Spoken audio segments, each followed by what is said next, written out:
Attention. This video is created for educational and informational purposes only. It discusses various situations and schemes related to illegal activities, solely for explanation and discussion. The content is not an instruction or a guide for unlawful actions.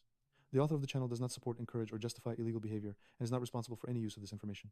Hey, today I'm going to explain how millions move through banks and financial systems without being noticed. Money laundering is divided into three key phases.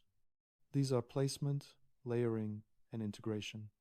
Each of these stages has a role to play and explains how funds gradually progress through the system. First, they are introduced into the financial system, then their movement becomes more complex, and by the end, they appear as ordinary, legitimate money. Now let's briefly look at what happens at each of these stages. Phase 1. Placement. The first stage is called placement. This is when criminals take dirty cash and sneak it into the normal banking system. The trick is simple. They never dump huge amounts all at once. Instead, they break the money into small chunks that don't raise any red flags. They deposit it through different accounts, different people, or different branches. They also love using cash-heavy businesses, restaurants, bars, car washes, where they can mix the dirty money with real sales. By the end of this stage, the cash has been turned into clean-looking digital money sitting in bank accounts. But here's the catch. At this point, the money can still be traced back to its illegal source. So placement alone isn't enough. Phase 2. Layering. Next comes layering, and this is where things get really clever. The goal here is to hide the money's trail completely.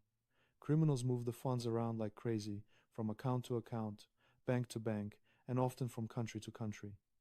They might convert it into different currencies, stocks, bonds, or fake loans. Every single transaction adds another layer of confusion. After dozens of moves, it becomes almost impossible to follow the money back to where it started. The original source slowly disappears. Phase 3. Integration. Finally, we reach integration, the stage where the money becomes legitimate. Now, the criminals use the funds to buy real assets, houses, cars, businesses, or luxury goods.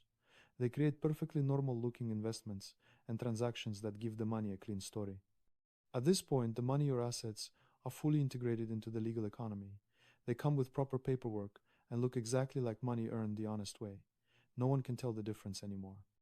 Thank you all for watching. If you like this video, please hit the like button, subscribe, and leave a comment. And with that, I'll say goodbye. See you next time.